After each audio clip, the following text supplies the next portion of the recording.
because we are on Trump, and a lot of his executive orders, over 100 of them, are domestically related. He is making a splash in foreign policy. He suspended all U.S. foreign aid.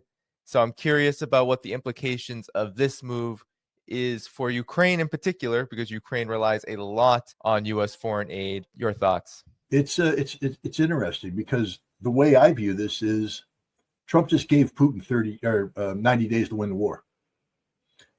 Basically, he's telling Putin, I'm cutting off aid. You got to do what you got to do in 90 days, because afterwards we're going to do a review. And if we don't have some sort of agreement by then, we will have to consider how we want to go forward. That's how I'm interpreting. Now, I'm not saying that Putin's going, yeah, I'm all for that. I don't think Putin really gives a damn. I don't think the Russians give a damn about this. They will do what they need to do. But Putin did meet with his national security team and say he's looking forward to talking with President Trump about Ukraine. And I think while this 90 days of frozen aid to Ukraine is being implemented, there will be a meeting, or at least a conversation between Putin and Trump, maybe several conversations. And I think that there is an agreement to be reached.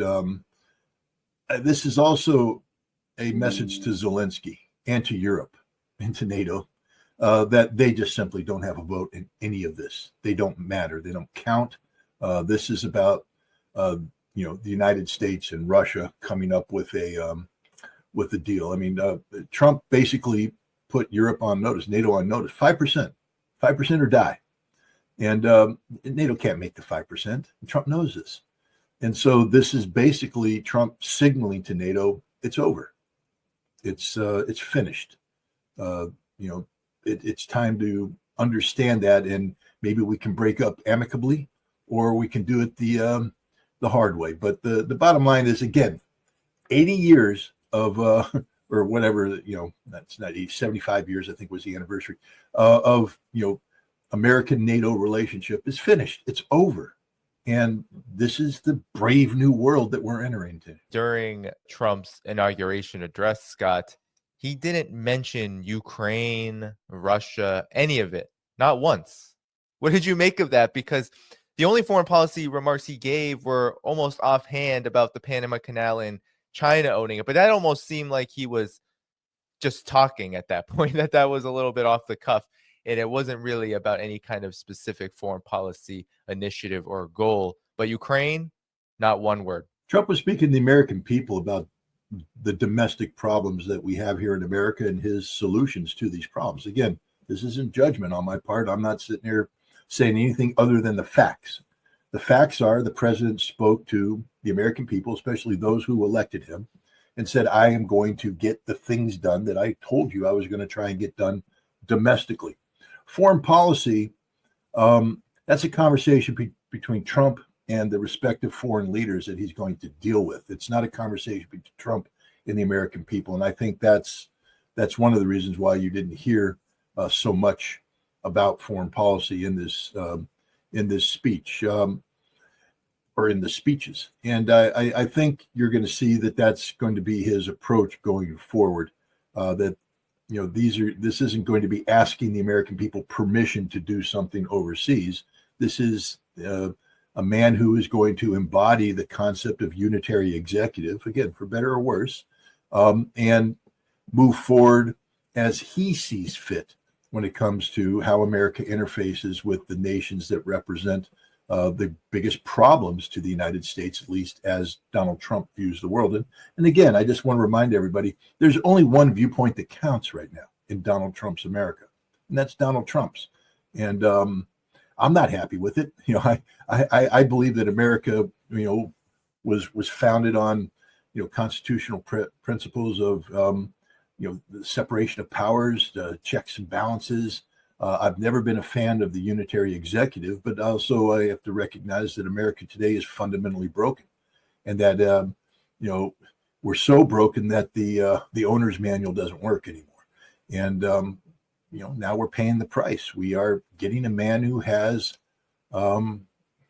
autocratic tendencies in charge at a time when Americans are willing, apparently, to tolerate a lot of autocratic tendencies. Yeah, and I'm not holding my breath. There's a long way to go. There's a long way for the Trump administration to be belligerent. And right now, it seems like, though, that the Trump administration's big focus is to shift the U.S. foreign policy agenda away from Ukraine.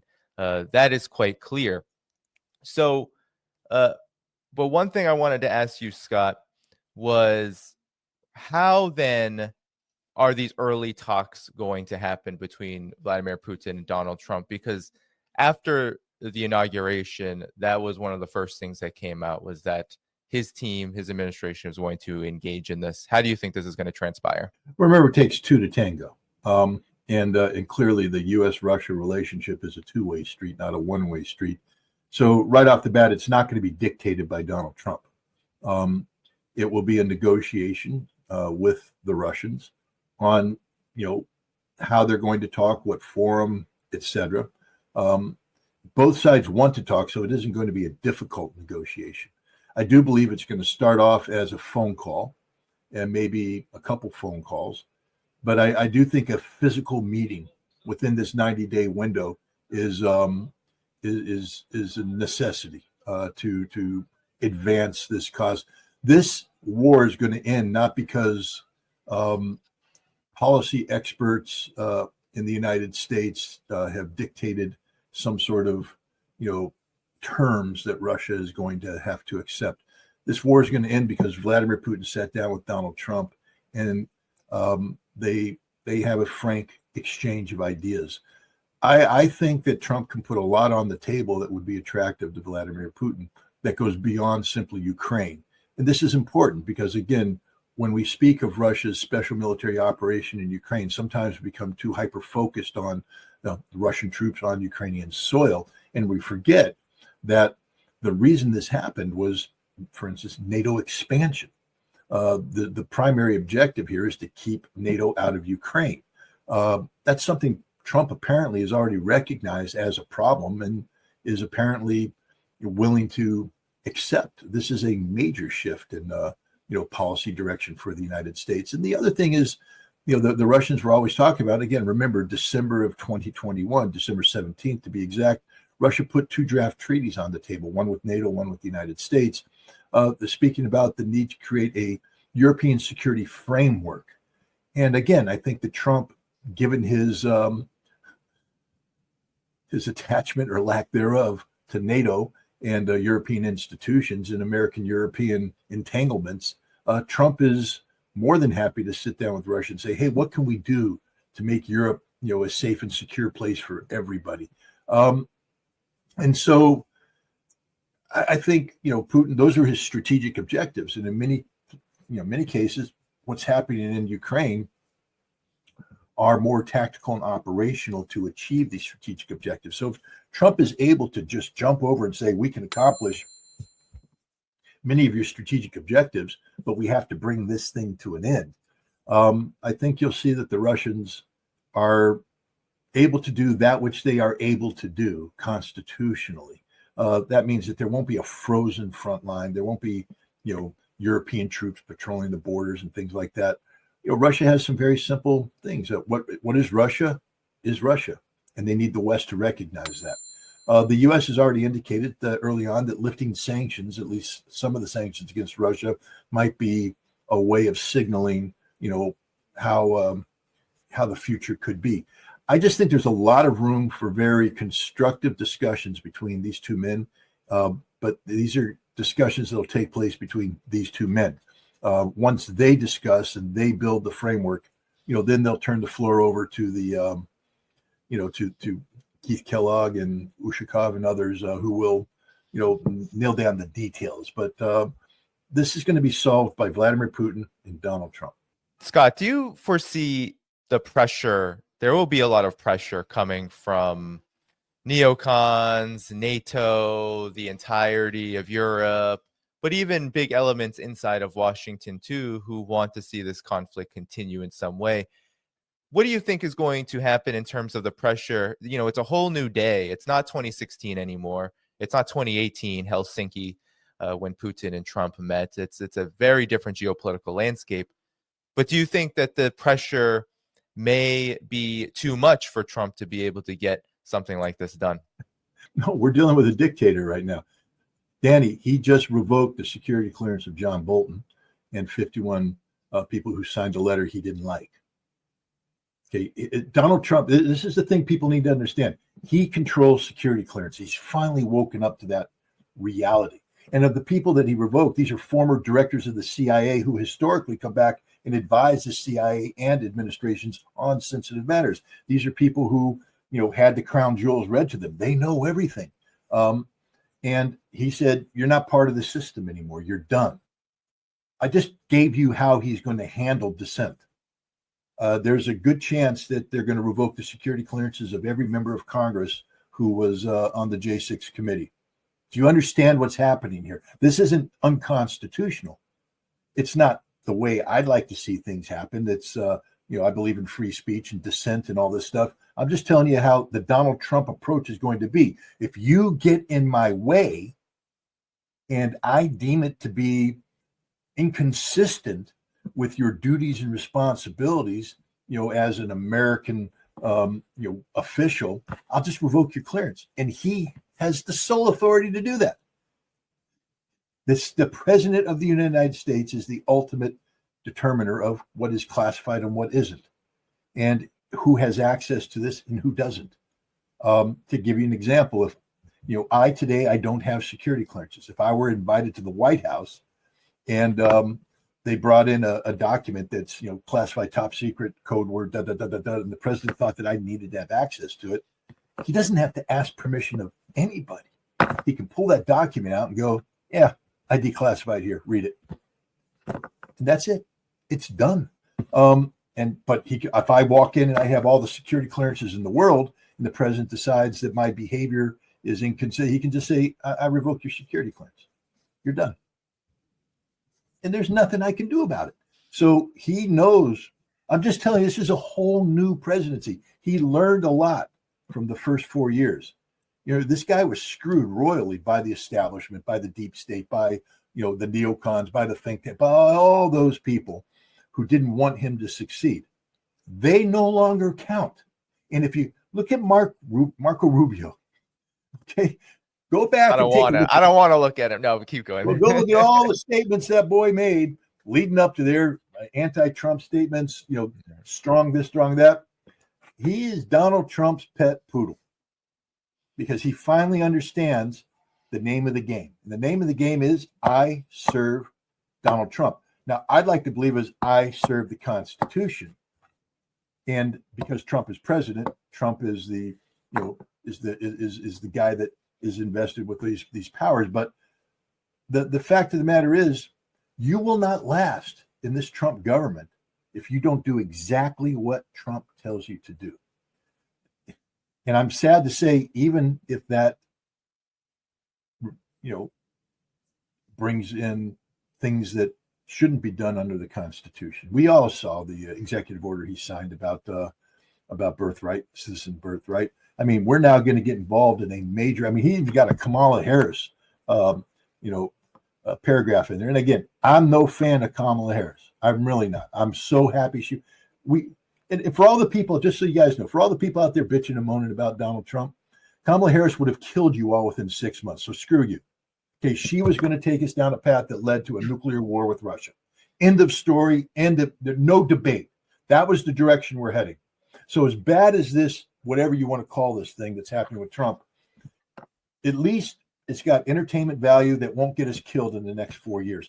I say entertainment value. I mean, it's not good. I mean, I felt my heart broke for the immigrants who had the app closed down and now they don't even have their appointments. This is a whole new world. Whatever you thought America was isn't anymore. It's changed. But, he signed this executive order about birthright.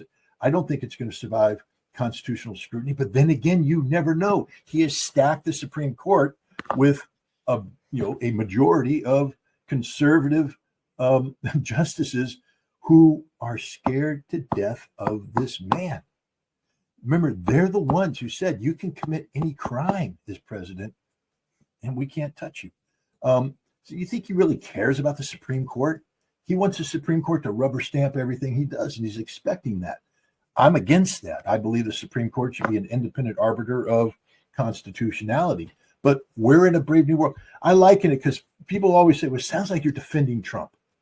No, but have you ever seen those movies, Danny, where, like a mountain climbing movie, the two climbers are going up and, oh, they fall. I mean, we even saw it in, one of my favorite movies, the Avengers, Infinity Stones or Endgame. I think it was Endgame. And they're holding on to each other. You got to cut the rope. I'm never going to cut the rope. If you don't cut the rope, we both go down. I'm never going to cut the rope, but to save the one, they cut the rope and the person dies. I believe America's at that point. All the things that are nice in terms of, wokeness, or whatever you want to call it, all the peripheral stuff is dragging us down.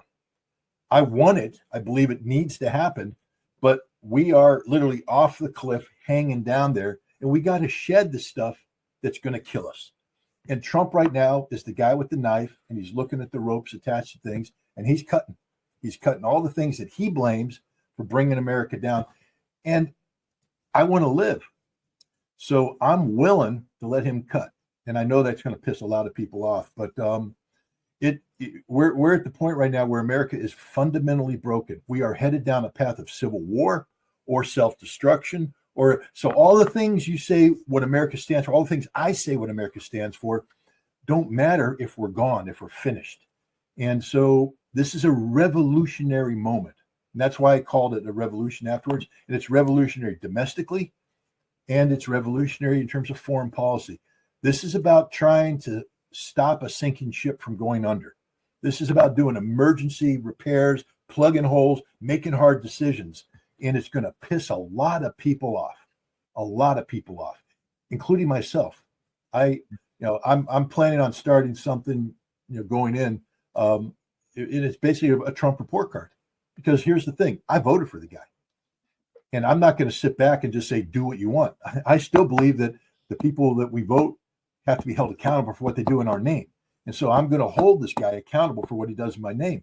And I think every American should, but we also have to understand the context of this. This isn't like, he's taking, a smoothly functioning society and trying to break it. He's taking a fundamentally broken society and trying to save it. Whether he'll make the right decisions or not, we don't know. But, I think we do have to understand that whatever we thought America was isn't, at least for the next 4 years. It's going to be something totally different. For me, when you say a revolution, for me, I believe that we are indeed in a revolutionary moment. This is a moment in U.S. history that is unprecedented. And I believe Donald Trump is playing a very particular role. There's a reason why he gets voted in. There's a reason why he is taking the positions he's taking. And I don't agree with most of the policies that he pushes. Definitely not, because ultimately he comes from a particular class, and we saw the billionaires, the oligarchs who are all there. He's going to serve those people. But when it comes on this fundamental issue of Ukraine, the U.S.'s standing in the world, I don't believe he'll necessarily succeed in reversing this decline that he says he's going to reverse. But I do believe that he actually wants to try. And what that looks like is going to be what we should be preparing for, because it will look like, on the one hand, maybe pulling out of Ukraine, and on the other hand, who really knows? It could be many different avenues, and they could spell disaster.